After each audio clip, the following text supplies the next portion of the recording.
Hello everyone, Tamer Gamer, and today I have the pleasure of bringing you another one of my Dota 2 hero guides. Now today's hero, as you can see at the bottom of the screen, is going to be Sven, and I realise that it's currently on directed camera and not player's perspective, so there we go, let's just tweak that.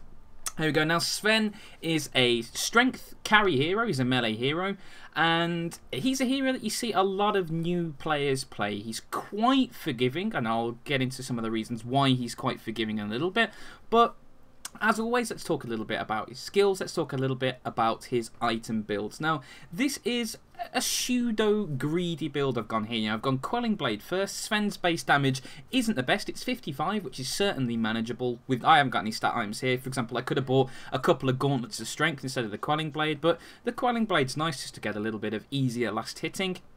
Obviously, Tango's a little bit of a regen with the salve as well, healing salve, and a clarity. Now, a clarity is absolutely crucial on Sven. You could argue buying more clarities, but I've decided to be a little bit greedy. I've left a little bit of my starting gold unspent, but you have to buy at least one clarity, and the reason why that is because of his first skill, Stormhammer. Now, Stormhammer is a fantastic stun, absolutely fantastic stun. It's a 600 range. 2-second duration. Actually, before I talk about that, let's talk about this Earthshaker. Now, this Earthshaker gets a good little creep block there, which is nice, you know, it's perfectly useful. I'm just going to go to free camera here, which is really useful. So he's actually slowed the creeps down now. But you notice something here. He has already spent so much of his mana. He's walking up. He's got one clarity. And watch what he does here. He waits for the mana to tick, and he fishes again. And he fishes in such a way, which, you know, the creeps are blocked again, but he now has 0 mana. And he has a clarity, which will not even give him enough mana for a stun. So now this Earthshaker is absolutely useless. And not only did he do that, he caused the lane to be held back in such a way that all of the creeps died under tower. I only managed to get one last hit out of that wave, and now the lane is going to push. And this is...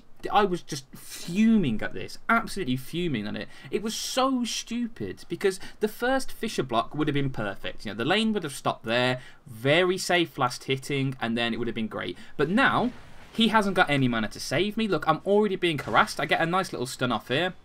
We're dueling a little bit, and Tusk... Does he get... Oh, yeah, I think Tusk gets away here. That was really painful. I very, very nearly die. I have to pop my healing salve out of vision, and Earthshaker continues to dive. See what happened right there? If Earthshaker had not been so moronic with his fishers, we would have gotten 2 kills. 2 kills, but instead he feeds first blood. And I was so annoyed by that.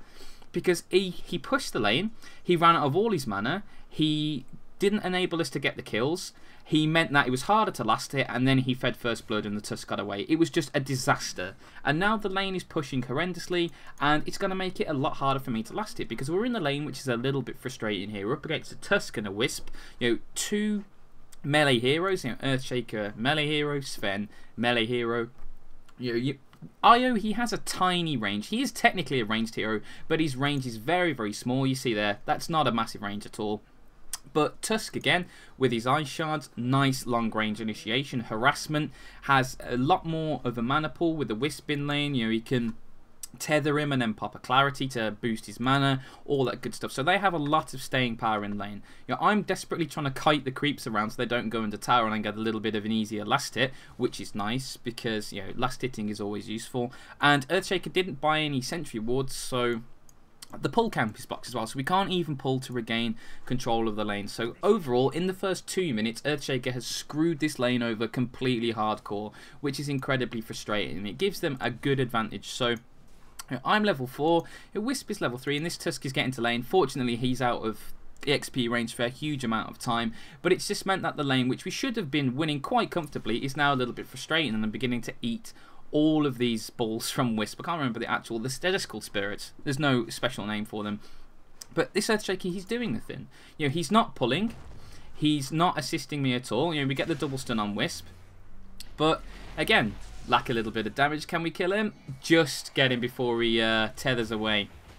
And Tusk here, you know, he does have enough for Fisher in 2 seconds, but I think this is a sensible decision to back here. I'm quite low on mana. The creeps were beating up on Earthshaker. If we'd stayed and fought, that was a possibility one of us had died. But, you know, Earthshaker has not helped me out at all in the first little bit of this game, but that's that out the way. Let's talk a little bit about Sven now. You've seen Stormhammer in action a couple of times. It is a really potent stun. The duration stays at 2 seconds throughout, but the good thing, and the reason why you want to level this up early and max this first, is the damage goes up. It starts out as a 100 damage nuke, which, you know, it's okay, but nothing spectacular. But by level 4, it scales to 325 damage, which... it really is a potent nuke when you bear in mind that is an AoE and a stun and a range stun at that unit. You see a lot of people, for example, like Dragon Knight with a melee range stun pre-6 before he gets into his ultimate form. But having a stun on Sven is super powerful. It really is super powerful. It's so useful. The one problem is it costs 140 mana. And this is the way you just have to run away from the snowball. Absolutely fantastic stun from Earthshaker there. He did get that very nicely. Get the Fisher. Unfortunately, my stun didn't buy enough time for Witch Doctor, and I have to back up here because I'm pretty low. Earthshaker again. He's very ballsy. I'll give him that. Very ballsy. And the Gale did hit on Tusk, so this should be a nice easy kill. Gets the stun off from me, but we've managed to turn this lane very nicely. And all of a sudden, I've gone from... admittedly, I have no last hit at this point. You know, the lane has been contested. I'm on super low health. And we do see Pudge here. And this is the problem. This is why I'm super scared. Because we see the Pudge in the jungle, and he knows that I'm really low on health. And I cannot leave the tower at the moment. So I just have to sit there. And the problem is I don't even have enough mana to TP. And this is the major problem with Sven. You know, he has a fantastic stun. You know, maxes out at 325 magic damage on a 13-second cooldown, so you can very conceivably stun twice in a team fight. I mean, you saw there, I could have easily stunned twice in that engagement if I had the mana, but I don't have the mana to stun twice. I have 140 mana cost on the stun and a max mana pool of 273, and this is why you simply have to come to lane with a clarity as Sven, because if you stun once to save yourself or to try and get a kill, and you don't save yourself, or you don't get the kill and the lane's a little bit, you know, here and there, you don't have any mana to do anything. And this is a huge problem with Sven. You know, dealing with his mana problems is one of the major things about playing this hero nicely. You know, but that's enough on Stormbot. I think he clicked on the wrong part of the map there, and I was just looking at some of the other builds, because I should be walking back to Fountain now. And there we go, I finally realised. Yeah, I was looking at the fight tab and accidentally clicked on the minimap there instead of... you know, just clicking back to base and having a look. But I'm wandering back to base now. Pretty well, it's a decent start, I suppose. I got a kill and I got an assist, which is nice, but I've had basically no farm because we've had a lot of action bottom lane. For the first like 3 or 4 creep waves, I couldn't get any of the CS because of what Earthshaker did, basically causing the lane to push horrendously and getting it killed into tower needlessly, which is unfortunate. And as you can see, here we go, what fantastic supports we have. 6 minutes in, we still have a normal courier. I mean, very cute courier at that, but still a normal courier. And this is a problem. If I was a Faceless Void in this situation, this would be devastatingly bad, because, you know, he needs a huge amount of farm to be effective. Someone like a Medusa as well, an Anti-Mage, any of these guys. And we do, I think we did know Pudge was here. We did get a missing call. You know, we're not entirely sure where he is, but you can see here the fight is happening at the bottom side, which is the safest part for it to be, because it means Pudge would have to wander all the way in, like this, under tower, and all of a sudden he's in a lot of trouble. You know, and that was absolutely perfect from us. You know, we fought the engagement around here, so Pudge was sitting there, he couldn't get a hook in. To get the hook, he had to wander in this way, stand underneath the tower, and we just blew him with every nuke damage you have. Unfortunately, Tusk and Wisp got away, but killing the Pudge is massive, because we do not want him to snowball. He'd already got 5 kills, that was his first death. That was a huge death for us. Unfortunately, it frees up the lane a little bit for me to get a little bit of farm, but...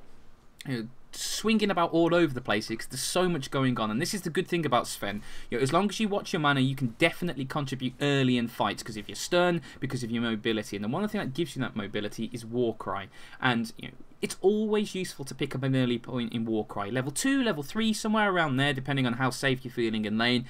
The great thing about this is it provides you bonus armor and bonus move speed. Now the bonus move speed stays flat throughout at 12%. It only costs 25 mana to cast as well, which is very, very important, bearing in mind again how low Sven's mana pool is. And again, I see Pudge in lane, I see the Tusk, and you have to run in this situation.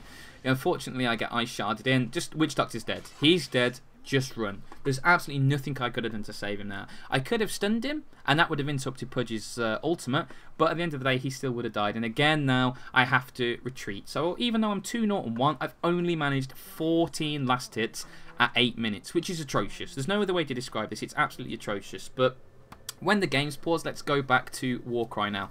The good thing about Warcry is, and I will just click on the top of the map so we can't hear the teleport thing, which is very annoying, and I'll just knock this up to 3 times speed until he reconnects.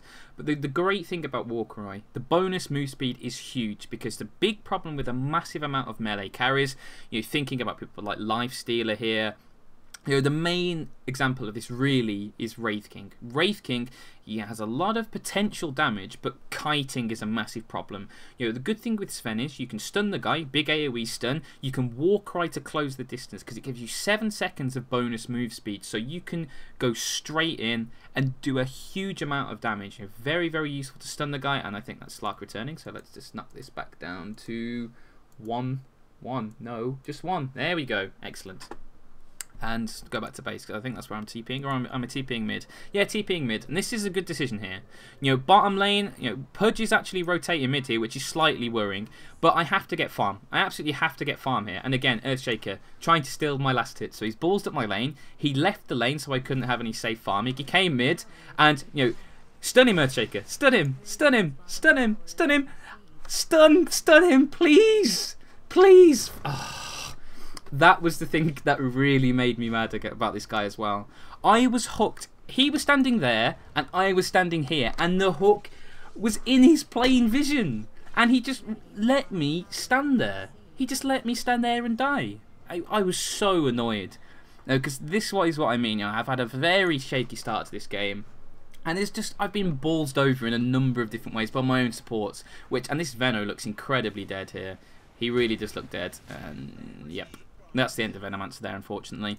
But the good thing is, I suppose, lowish level, I can come straight back in and then get back to lane. And Sven, he can do this. He's a hero who can always contribute. Again, I made the example earlier of a Faceless Void or a Medusa. If they're in a position where they have a bad start, they can't catch up. They really can't. They're one of those people who need space.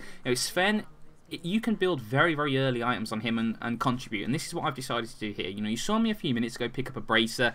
This is going to be built into drums. I've got my treads now. I've got Bracer. And what I was thinking about doing in this situation as I TP bottom to contribute in this engagement here, because we see the Tusk pushing in.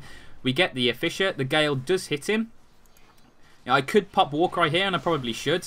Waiting for the right moment. There we go. There's the Warcry. Gives everybody... I think it's only me who gives it movement speed. No, it is everybody. It is everybody. I thought it was.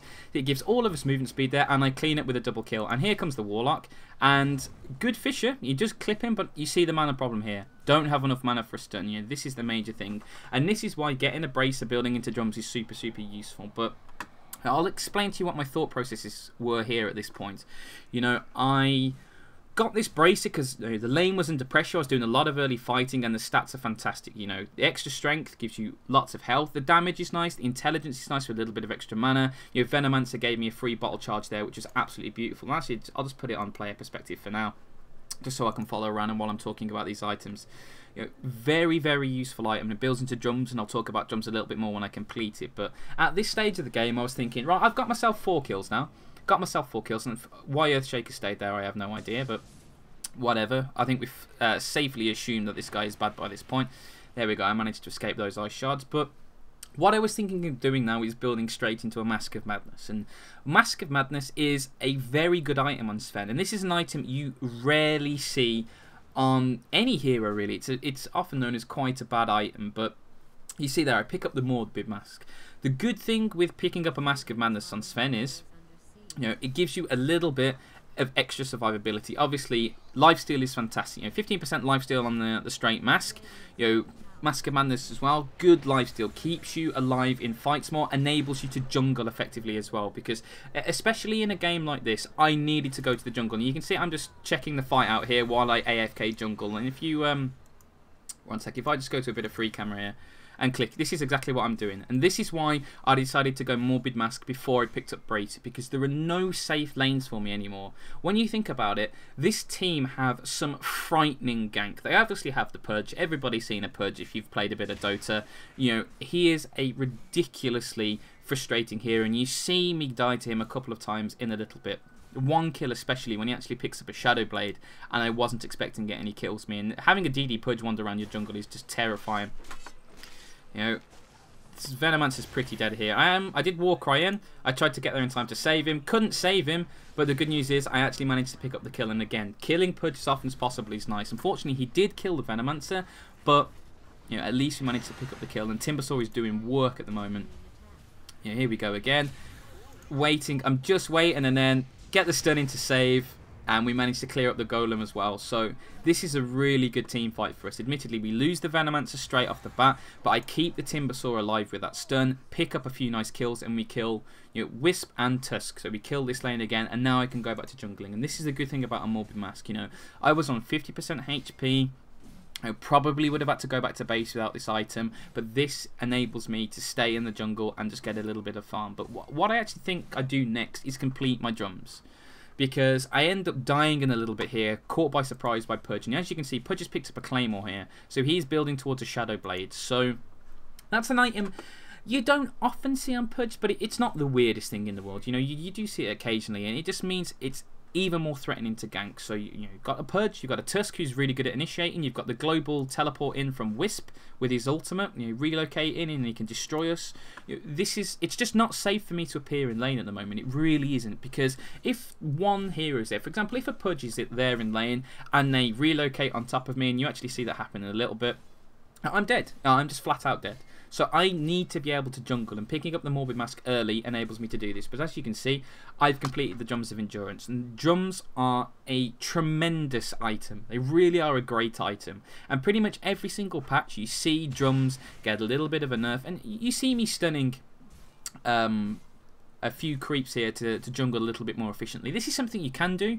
You have to be careful about doing this. You know, you always want to leave at least a little bit of mana for a stun, because even if you can't get your full combo off, being able to stun is very, very useful just to get away from a team fight. But what I'm actually deciding to do here is just to go back to base. You know, I picked up my drums, actually TP'd top to defense, which not the worst idea.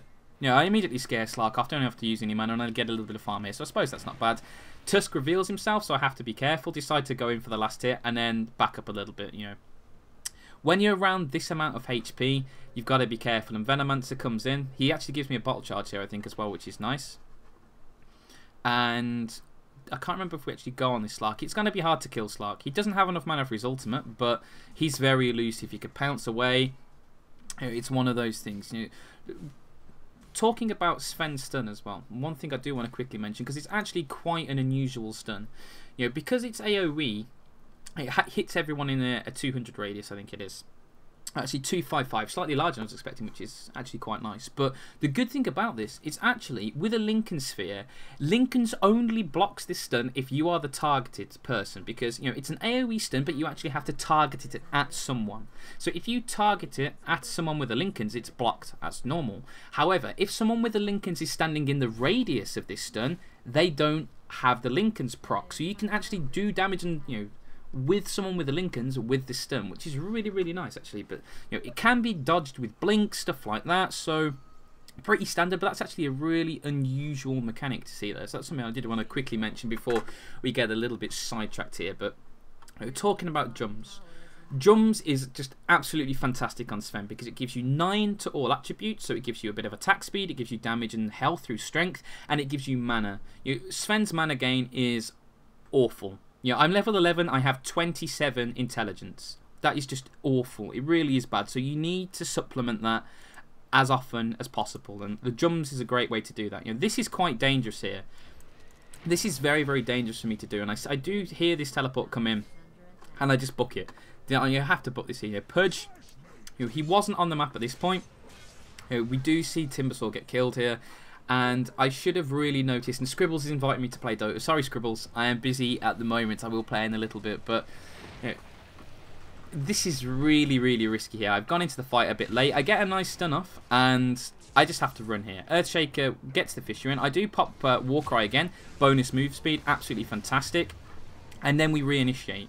I just need to stay at the back here. I need to be a little bit careful. I cannot afford to be focused down. But here we go. The stun comes in, and unfortunately, I don't do enough damage to kill the Tusk. And at this point, I just have to run away. And this was a really bad fight for us. Fortunately, I managed to get away before Pudge kills me. But that was bad, and I don't know what he's talking about. It's safe to ignore this Earthshaker this game. He was not bad. He wasn't good at all. Sorry, get my words out. Wow. But yeah, he's done pretty badly so far. But this is the good thing with Drums there. You saw why Drums was useful. It gave me enough mana to stun twice in a team fight. I managed to get my full combo off. I got my Warcry off. I got my ultimate off. And I still had mana left over. And this is key. Sven has a lot of good abilities. And we'll talk about his ultimate in a little bit. But mana is a huge issue. So Drums is fantastic for him. Again, the extra strength is nice. I'm now sitting at 1500 HP, which is really, really nice. If I have a look at the net worth here, I'm actually quite near the top, and that's because I've been really active around the map. I've participated in 10 kills. I'm 6, 1, and 4, and this is the great thing about Sven. I had a terrible, terrible laning stage, awful. It really was absolutely atrocious. No last hits, had lots of pressure. The lane pushed, all these bad things. But because of my stun, I can be active around the map, and because of my move speed, I can be active. And Sven's ultimate really does correlate very, very nicely with this. Basically, he channels his rogue strength. You gain bonus damage for 25 seconds, and the bonus damage scales from 100% to 200% from level 1 to 3. Pretty standard. The mana goes up at exactly the same rate, 100 to 200 at level 1 to 3. Cooldown is 80 seconds, which is quite large, but when you bear in mind that it gives you all this damage for 25 seconds, that is absolutely fantastic. So you are gaining basically a free double damage rune, and there's a double damage rune right there, just to talk of the devil. But it is a huge amount of damage, and when you pair that with Great Cleave, this is huge, because Great Cleave is one of the best cleaves in the game. 65% cleave. 65% is massive at level 4. Scaling, and I've just clicked on Warlock there to see what items he has. He's building an Aghanim Scepter, pretty standard there. But scaling from 20 up to 65, level 1 to 4. Let's just put that in a little bit of perspective for you. A Battle Fury only gives you 35% cleave. So you are like 1.8 times as effective as a Battle Fury at cleaving. And when you pair that with his ultimate, God's Strength, giving you all of this bonus damage, then you start cleaving on all of that, cleaving 65% of that damage, you can have an absolutely insane amount of DPS as Sven. Insane. It is absolutely phenomenal how much damage you can put down range as Sven. And you have a stun, you have movement speed to close the gap, so you can stun, Warcry in, ultimate, punch, punch, punch, punch, punch, cleave them all down and die. And the reason why I haven't got any greater cleave levels at the moment is because it pushes the lane. You do not want to get that, and you see again, stun, cancel the ult. I should ult now. There we go, get the ult in, and this, look at the Drums keep me alive here. Drums keep me alive. I get the kill. Unfortunately, I do die to the burn damage, but the Drums, the extra stats. The extra stats kept me alive for that half a second to enable me to punch down a guy. I mean, we ended up team wiping him there, and yes, I died. It sucked that I died. But at the end of the day, the Timbersaw cleaned up. Let's have a look at the Timbersaw now. He's just passed me on net worth. Timbersaw, Sven, doing pretty well all of a sudden after a bad start. And we're going to be able to push this tower here. I'm not sure if we'll be able to take it, in fact, because I'm not sure if Venomancer skilled wards. No, he didn't skill wards. And personally, I don't like this on Venomancer. I really don't like this. Gale is a fantastic spell. It gives you a lot of damage, but Plague Wards really are the key thing about this hero, especially because the Poison Sting buff does apply to the Plague Wards. Very, very useful indeed. It's just get a couple of points in Gale, 1 or 2, that's useful. If you're having a lot of fighting in lane, 2 points in Gale are great, and then definitely either wards or poison sting depending on what you feel like, but certainly you want to get a few points in wards by this stage. They're just the best thing about the hero, and being able to consistently apply the poison sting slow is huge. It really is huge, because you can just, if an enemy's running away, for example, if an enemy's running away, you can continually put wards around and target the wards on the enemy to continually slow him down, and that's absolutely massive. So I'm not a fan of that Venomancer's build, but you see here, this is me dying. This is me dying to the Shadowblade Purge, and I managed to get the stun off, and I'm trying to run away, and ouch, and that's me dead. And this is why getting, lifesteal on Sven is huge, because up against a lineup like this, with the amount of gank they have, it is absolutely terrifying to stand in lane. And you saw where I got ganked there. If I just go to free camera here, I was standing here. This is like 10 meters outside my tower. This is not a dangerous place to farm. It's not like I was farming here, right underneath the enemy tower, but I still got jumped. That's because we don't really have very good ward locations. With a pudge, you need to have wards here. A ward there is vital, especially because we've lost our tier 1. This is where the lane is. This would be ideal to farm right now, but because we didn't have vision, it's incredibly dangerous, as you saw there. Unfortunately, again, we managed to pick off the pudge. Keeping him dead, he's quite high level now. He's level 17, so he's off the map for a huge amount of time. So I've already respawned now, and this gives me an opportunity to get into lane and get some farm, which is nice. And I've started to put a few points into Greater Cleave now. This is the good thing. Beginning just to get a little bit of extra damage in team fights, scaling from, like I mentioned, 20 to 65. Very, very useful. And that DPS is maximized by my next item choice, which is Mask of Madness. And again, I had the Morbid Mask already. I only needed 1,000 extra gold for the recipe to complete. Very useful ability. It gives you a bonus 100 attack speed and movement speed. So again, you've got the movement speed from Walkrite, and Walkrite does stack with other movement speed buffs. That's very, very useful. So they do, Mask of Madness and Warcry do stack, so you can actually barrel into a team fight at some speed. The only problem is you do take 30% extra damage, but look how much health I'm at. I'm sitting at 1800 health here. Very, very respectable already, considering I don't have any late game item at all. All I've got is I've got drums, pretty early game item, Mask of Madness, starter item, and then an Ogre Club building into my Black King bar. That's not a lot of farm at all. It's only 7k net worth. I'm not like sitting on 15, 16k net worth here. Nice, respectable amount of health, respectable mana pool, lifesteal, and I'm hitting for 122 damage with Cleave, not counting the bonus damage from my ultimate. So this is why Sven is a very useful carry in my opinion, because I didn't have the greatest start, but because of my skill set and my item build, I could contribute in team fights a lot earlier than the vast majority of other carries, get a few kills, and no, not directed camera, player perspective, that's what I wanted, and let's get that out of the way. I could contribute to kills, really help out, and actually begin to be a presence around the map. And you see Pudge. As soon as I see Pudge, I know it's safe to go into this lane. Tusk and Wisp, they could probably come in and cause me some problems, but I can definitely get in here and get a bit of CS quickly. There we go. And just whack this catapult down as fast as possible. Get a bit of CS and then book it. And I noticed there is a team fight happening top here. And I'm going to try and arrive. Me and the Shaker are trying to arrive. Unfortunately, the tower is down, so I don't have a TP anyway, but this is a mistake. Try and always carry a TP. I've used a couple TPing around and I haven't replenished them, which is a problem. It's a 2-for-2 trade, but I managed to get in. I used my Warcry to cross the map faster, get the stun off, get my ultimate off, whack, whack, and whack. He's dead. There we go. And I do see the courier, but the courier is not going to be gettable. Slark's arrived. And what I do here, really good trick. I can't actually target Slark, so I target the Golem. Very, very useful again. When Slark's in ultimate form, he cannot be directly targeted by any spell. However, AoE spells still affect him. And again, lag, yeah, right, whatever, son. Just excuses. But you saw that I used my stun on Warlock's Golem to stun Slark and get the kill. Very, very useful there. Very useful ability. And no idea. Well, I just explained to you what was stunning you, Slark, if you pay attention. But again, very useful. You saw that. I arrived at the fight late. There was no doubt about that. But I contributed. I picked up 2 kills. And again, teleport bottom now.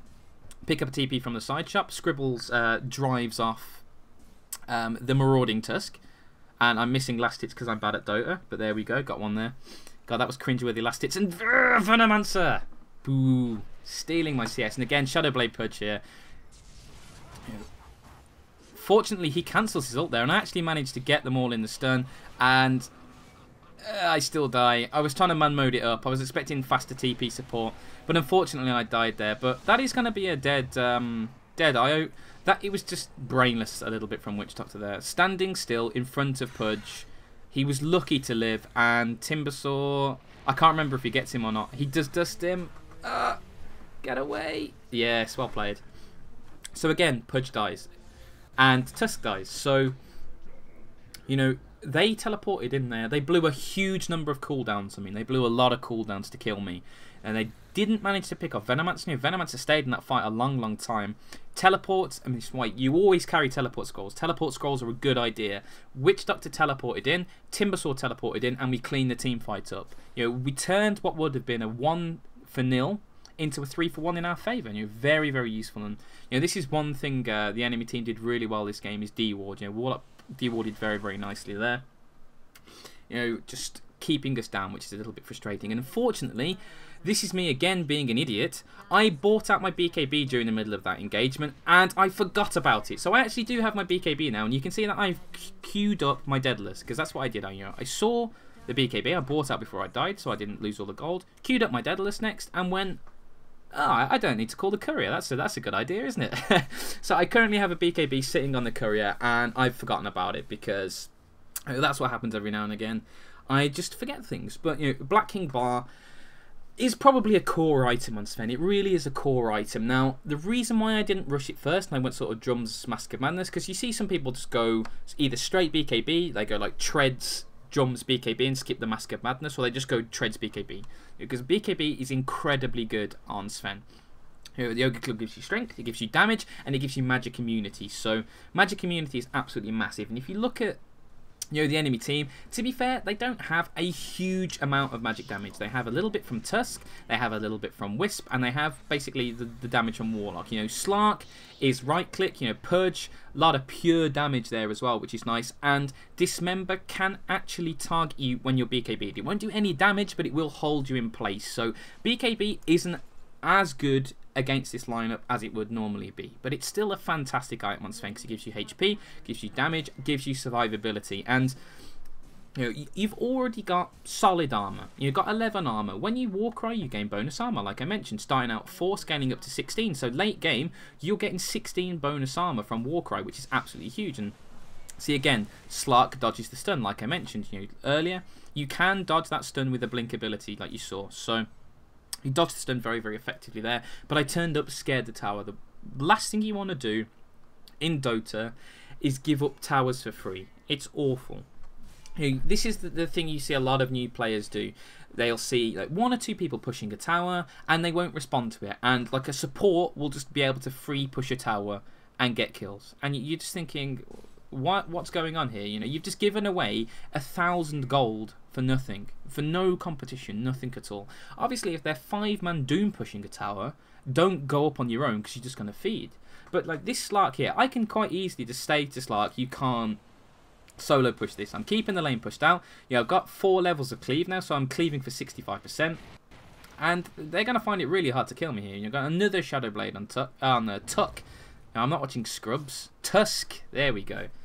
Tusk, yeah. So for some reason, my supports, again, because they're bad, aren't buying any detection. We've seen a Shadow Blade on Pudge. The only person who's bought detection this game is Timbersaw, because he's bought Dust, which is nice, to stop them from running away. But we need sentries. We desperately need sentries. And I spot this Slark here, get the stun off. There we go. He's so dead here. He's really, really dead. Again, you saw, he got stunned by the Fishy, he got stunned by the Enchant Totem, he's affected by the Poison Sting Slow, and Tusk is man-moding this up, but again, you see how much HP I have. I get the stun off, and just do damage. That is a lot of damage there. Get a triple kill in the team fight, and you just see how survivable Sven is with relatively little farm. Again, I haven't got my BKB, I didn't have it in that team fight. It says I've got 12k net worth, which is true because I've got a large expensive item sitting on the courier because I'm a moron. But in that team fight, again, what have I got? I've got a Quelling Blade, I've got Power Treads, I've got Drums, I've got a Mask of Madness, and I've got an Ogre Club. That's not a lot, but I can still contribute in team fights, and this is absolutely massive. Again, this has been a super active game. 42 to 32, 31 minutes into the game. That is a hugely active game, and this is the sort of game Sven excels in. He excels in a game where he can get into team fights early, and there's a lot of heroes about to respawn, so just to be super safe, I Warcry out and just run away, because they could easily do a relocate gank coming here. I'm relatively low on mana, it might happen, you never know. It's just best to be safe. Run away, return to the jungle, finally call the courier in here, realising my mistake. Get it? I thought, I'm sure I bought a BKB. I definitely bought a BKB. Where is it? Oh, it's on the courier, no! So yeah, finally get that in. Hooray. A little bit late. But I suppose the benefit of doing that is, the major problem with the Black King bar is that earlier you get it, the earlier it becomes less useful. Because obviously, scales starting at 10-second magic duration resistance, when magic resistance duration, get the words the right way around, when you first pop it, going down to 4 seconds. So I've actually got it at a good time here, because I want to be able to pump out as much damage as possible, as fast as possible during my Mask of Madness and during my God's Strength. Being able to BKB to stop, for example, the mini stun from Tusk when he snowballs in, or to stop some of the damage, and again we see Pudge. See, I pop the Warcry here, all of us can gain the movement speed to stop him running away. Timbersaw's pursuing. See, Pudge is super tanky at this stage, but we are determined not to get him away here. Get the stun again. Dust him, killed. It's just a massive pick-off, and Tusk comes in to try and save him. Ultimate is popped again. There we go. Pop the BKB to stop any of the cheeky mini-stun. Stop that, and he's dead. And we even pick off the Frost Sigil for a nice amount. So BKB came in. Was it 100% necessary to BKB? It was debatable. I probably could have gotten away without BKBing, but it just paid to be safe in that situation. I've just got it. It's 10 seconds. It's not like I'm going to be, wasting another charge and knocking it down to 5 seconds because I've had it a while. You just definitely use it. Just use it. Be safe. We're in a team fight. A lot of people around. I didn't want to get any jammy magic damage come my way and kill me. And again, pick up the slug. Nice, easy kill. And all of a sudden, I'm 14, 4, and 9, and I'm top of the net worth chart. Let's have a look at the GPM here. There we go, 494. Again, not amazing, pretty solid, but this is based upon a bad laning stage. This was not a free farm laning stage Sven. Now, I did not have 50 last hits by the 9-minute mark, something like that. I had a terribly low amount of last hits, but this is why Sven is so good, because he has an excellent stun. There's no other way of describing it. It is an excellent stun. AoE, high damage. Relatively low duration, but if you can stun 4 people for 2 seconds on a 13-second cooldown and follow up with 65% cleave and 200% bonus damage, hey, I'm not complaining about that. That's a really nice set of skills. Bonus move speed, and if you build a little bit of lifesteal, you build a little bit of mana on him, bit of survivability again with a Black King bar, nice extra bit of strength for the HP. I'm sitting at 2,200 health. That's really nice. And now I can start to build damage. I've got my mana. I don't think you need to go crazy on mana for Sven. We've got a couple of arcane boots up on the field. Let's have a look here. Witch Doctor went phase boots for some reason I don't understand. But we've got arcanes up on the Earthshaker. We did have arcanes up on the Timbersaw, but he's converted it to his Bloodstone now. So we had a couple of arcane boots. We had drums on me. I don't need any more mana than this. This is a nice, comfortable amount of mana. I definitely don't require any more. Now's the time to go damage. And for me, the best damage item on Sven is Crystallis. Or building into a Deadless, but obviously start off with the Crystallis first because it gives you a nice amount of crit chance, 25%. Bearing in mind when you get Mask of Madness proc, that's 100 bonus attack speed, so you're attacking very quickly, and I've automatically built it into the Deadless, that moves it up to a 240 crit damage, which is a huge amount. It's very big. You can do a huge amount. Bearing in mind, you are cleaving 65% of that crit. So you can absolutely decimate people in team fights. You really can. You have huge attack speed. You have quite high base damage. You're gaining bonus damage from your ultimate. You've got good move speed to close the distance. You've got a stun to lock them in place. And then you've got a Deadless to just cleave them all down. It's absolutely potent. It really is potent. And we're debating what to do here. We were thinking about doing a Roshan. That's why we're just pooting around. At the end of the day, we decide to back up. We can't see many of them on the map. I think they're going to deward one of our jungle wards again here, because, yeah, there we go. They did deward on the map. So it's just safe, return to the jungle. If we have a look at the graphs here, we're not super far ahead. We're about 7,000 gold ahead, and XP a lot further ahead. We're about 25,000 XP ahead. But the gold lead isn't massive, so it's definitely the right decision in this sort of situation to err on the side of caution and I wasn't sure how that camp got blocked. It might have been another hero, because I remember in game pinging out saying this camp's blocked, it must be warded, because I checked it twice and it was still blocked. So what probably happened is one guy cleared it out, and then as a support wandered past, he accidentally blocked the camp without realising, and that was unfortunate. And look at this greedy Timbersaw steal my CS. Awful of him, but this is the time to push. Full mana. We've got the Blink Dagger now up on Earthshaker, which is a massive pickup. He's picked up his Blink Dagger now. This is a good time to push. Pick out some outer towers. We've still got the tier 2 and the tier 1 here to claim. You haven't taken any towers in this range. Warlock turns up again. He's super dead. I have no idea. And I'm actually watching Earthshaker, aren't I, in this fight? But again, why did they turn up there? I don't know. I popped the BKB at the start of the fight again, so Tusk couldn't stun me, so I didn't take any unnecessary magic damage from Warlock. Just pop it. Play safe. There's 3 people in that team fight. Killing those would enable us to continue this push very, very easily. And again, here comes Pudge. I get the stun, get the double stun off. Dusty's pop so we can't run away. And here's the cleave. And just look at them die. Look at them die there. My days, they died quickly. And just this is time to punch the tower. And yeah, and they said, baited hard again. It wasn't a bait. They knew we were all there. We just killed 3 of their team. They initiated on one of our tankiest heroes, the Timbersaw. Timbersaw sitting at 2,300 HP with the Bloodstone, with the reactive armor. He's very hard to kill. He's very hard to kill. And when you've got 3 of your team dead, and the enemy team is pushing that, it's not bright. It really isn't bright there to do that. One of our team called Roche, so I was wandering towards Roche, and then we started pushing, so I wandered back towards the tower, and then Pudge walked back, so we decided, yeah, let's just Roche this, That's a good thing to do. You push the tower, you force out the buyback, and then you come back. You retreat and you take another objective. In this case, Roshan is the other objective for us. And Roche dies very quickly here, if he doesn't get bashed up. But we're at a stage now where Roshan, he's food. He really is food. We're critting quite large on him. And they actually begin to fight this here. And again, coming in one at a time. It's a nice ultimate from Warlock, but just look at me kill the golems. They're dead. See you later. And then we just go to the high ground and just kill these guys. And that's my godlike streak. Really, really easy. They couldn't fight that. They couldn't fight that at all. Because now they're in headlong retreat. That's a really good Fisher. And again, cleave, dead. The Slark comes in. I am alive just about here.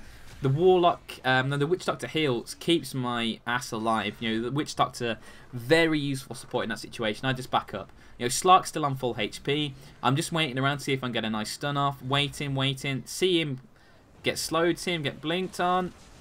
Get the stun off. And pick up the kill. And this is something really, really useful to pay attention to. Because a lot of very, very new players, when they get to low HP, they just go, oh my god, run! Run away! Run to the hills! I played that quite well there. I was actually pretty pleased with how I played that because I was low on HP under their tower.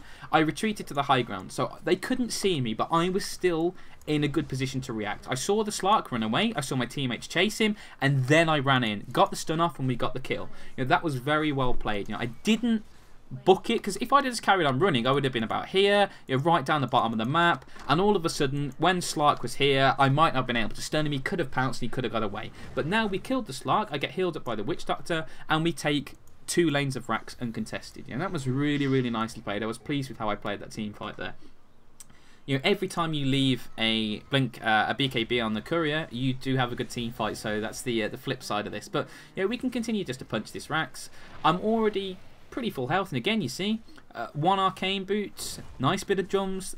That's the mana you need. Don't go crazy. You see a lot of people, with Sven, they have mana problems early on, and they go overboard on mana items. No, that's not the way to do. You buy 1. That's why I like drums so much. Drums is just a really, really good item. It is a fantastic item. For under 2k gold. Under 2k gold, you gain 9 of all attributes. You gain a bit of damage. You gain move speed. You gain the jump charge as well. I've only used 1 of the charges this game so far because they weren't really required in team fights. But the nice active gives you 10 bonus attack speed and move speed to your opponents. Very, very to your teammates. Obviously, if it's your opponents, it'd be a terrible item. But very, very useful again. And now we go to Roshan. They do know this is happening, but they can't contest this. We see Warlock here. Unfortunately, the Gale's missed. But here comes the Fisher. Make sure the stuns don't stack again, and he's dead. It's just they cannot contest this. They really cannot contest this. And that's just a free kill again. And we just return to the Roach Pit very, very nicely. And at this stage, I've decided to go for a Heart of Tarask. And a Heart of Tarask, again, super useful on Sven. Because I've picked up the Reaver now. I've got 3k HP. Sitting at 900 mana. Don't need any more mana. By survivability now. I've got my damage with my Mask of Madness, Daedalus. I've got Black King Bar for the magic damage. Now let's just get some HP. Get some HP. Because Slark, he's got a Basher. He's got his Sanjin Yasha. He's hitting for relatively hard. You know, he's not doing a huge amount of damage, but you know, he's doing a little bit. I'm not sure what this Pudge is doing here. I'm really not sure at all. He's just killed himself. Okay. I didn't actually notice this in game. And is he denying all his items? Oh, that would be hilarious. Deny his items, Tusk. I'm not sure why they did that. I don't understand. You know, they were pretty out of this game, but just try. At least try. Don't just commit suicide in the fountain. You know, if I'd have actually paid attention there, we probably just GG pushed and won this. But you know, again, I think we gave the Aegis to the Timbersaw. Would make sense. Yeah, Timbersaw's really, really tanky. He's a massive damage dealer in the team fight as well. Keeping him alive, giving him full HP is very, very useful because you know, the best Aegis carriers in the game are people like Timbersaw and Storm Spirit. You know, people who can reliably use all of their mana. The worst Aegis carriers in the game are people like Death Prophet, because if Death Prophet dies when her ghosts are up, when she respawns, the ghosts are gone. You know, if a Storm Spirit or a Timbersaw, comes back to life with the Aegis, they have their Chakram on cooldown and they have full mana and they can use it, or they have their Ball Lightning on cooldown and they can zip around. You know, they are very, very good Aegis carriers. Again, I would be a solid Aegis carrier, but I've already got 3,600 HP. I have a BKB. If they focus me down, it means Timbersaw and Earthshaker and Venomancer and Witch Doctor get their magic damage off uncontested, which is just death for the enemy team. You know, we have a massive amount of magic damage, absolutely huge in this lineup. You know, Witch Doctor's ult alone is massive. Venomancer's ult, he's got his Aghanim Scepter now. It's just a ludicrous amount of damage. 108 damage for 15 seconds. That is over 1,500 damage in an AoE to everybody in it, which is just insane. So if you have a look at Wisp's HP, 1,100 HP, 1,600 HP, 2,000... So much damage here, and Purge is just killing himself over and over again because... I don't know why. Because he's just strange. Just why is he gaining from doing this? You know, he hasn't just left. You know, he's actually standing there watching himself do this. It's just a little sad in my opinion. At least Warlock's trying. You know, he's gone out. He knows they're probably going to lose, but he's trying to, trying to help the team out a little bit at least. It's just bad from this Purge, and this is the thing that annoys me with Dota, because I really love Dota. I mean, Dota is a fantastic game. I love the interaction, I love the team focus, I love the high skill cap. I mean, when I see really good people play Dota, I'm amazed with how effective they are. It means it is incredibly good. And kill that Frost Sigil, kill the Frost Sigil. There we go.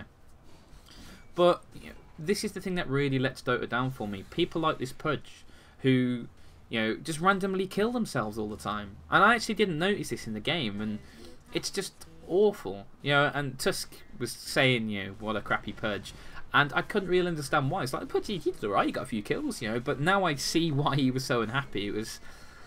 It's bad, that. But anyway, talking about Sven again. Sven is a really, really good hero. He's pretty forgiving. He has a nice stun. He has a good escape/initiation with Warcry. Does a huge amount of damage. He's a good AFK farmer as well, which is nice. If you have a bad lane, you can always go into the jungle for a little bit of safe farm. He has a variety of item builds. This is a fairly standard item build you've seen with Sven here. Drums Mask of Madness into BKB, into damage, into survivability with treads. Very, very standard. But you can experiment, you can mix it up with some interesting items. He's just a really, really solid carry. Very, very fun to play. And as you can see here, turns into a very, very effective hero. So guys, once again, thank you so much for watching the video. I really, really hope you've enjoyed it. I hope you've learned something. And as always, have a great day.